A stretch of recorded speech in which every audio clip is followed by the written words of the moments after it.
ایک خاتون کا سوال ہے، بہت سی عورتیں کہتی ہیں کہ جس عورت کے شوہر کا انتقال ہو گیا ہو اس کو سفید کپڑا پہننا چاہیے، شرعی حکم کیا ہے؟ بسم اللہ الرحمن الرحیم۔ مذکورہ سوال کا جواب یہ ہے کہ ہمارے یہاں عام طور سے معاشرے اور سماج میں جو یہ بات مشہور ہیں اور جو بات بہت سی خواتین اور عورتیں بھی کہتی ہیں کہ اگر کسی عورت کے شوہر کا انتقال ہو جائے تو اس کو اپنے شوہر کے انتقال کے بعد سفید کپڑے پہننے چاہیے۔ یاد رکھنا چاہیے کہ یہ خیال اسلامی نظریے کے مطابق درست نہیں ہے۔ عورت کو اپنے شوہر کے انتقال کے بعد عدت گزارنا یہ واجب ہوتا ہے۔ عدت کے دوران عورت کے لیے یہ بات تو ضروری ہے کہ وہ نئے چمکیلے بھڑکیلے کپڑے نہ پہنے اور میک اپ نہ کرے، لیکن اس کا یہ مطلب بھی ہرگز نہیں ہے کہ وہ کوئی خاص لباس پہنے یا میلے کچیلے کپڑے پہنے اور میلی کچیلی رہے۔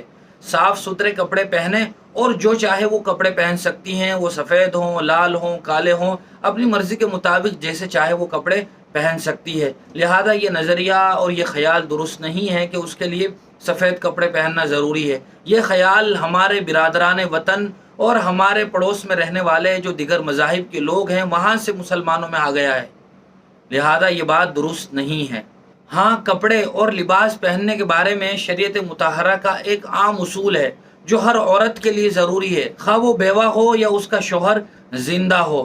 وہ لباس ایسا ہو جو ساتر بدن ہو، پورے بدن کو اچھی طرح ڈھانکنے والا ہو، نہ باریک ہو نہ چست ہو کہ جس کی وجہ سے بدن چھلکتا ہو، یا یہ کہ جسم کے مخفی اعضاء کی بناوٹ اور ساخت ظاہر ہوتی ہو۔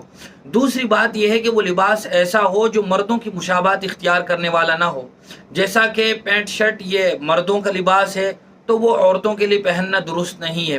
تیسری بات یہ ہے کہ وہ شلوار اتنی اونچی نہ ہو کہ جس سے ٹخنے ظاہر ہوتے ہوں۔ چوتھی بات یہ ہے کہ وہ لباس ایسا نہ ہو جو اوباش قسم کے لوگوں کا یا بدکار عورتوں کا لباس ہو، بلکہ وہ شریف اور اچھے لوگوں کا لباس ہو۔ ایسا لباس پہننا چاہیے اور یہ ہر عورت کے لیے ہے۔ بہت بہت شکریہ مفتی صاحب کا۔ اسی طرح کی مزید مسائل کی جانکاری کے لیے آپ ہمارے دار ارقم یوٹیوب چینل کو سبسکرائب کریں، لائک کریں اور صدقہ جاریہ کی نیت سے اس کو شیئر بھی کریں۔ جزاک اللہ۔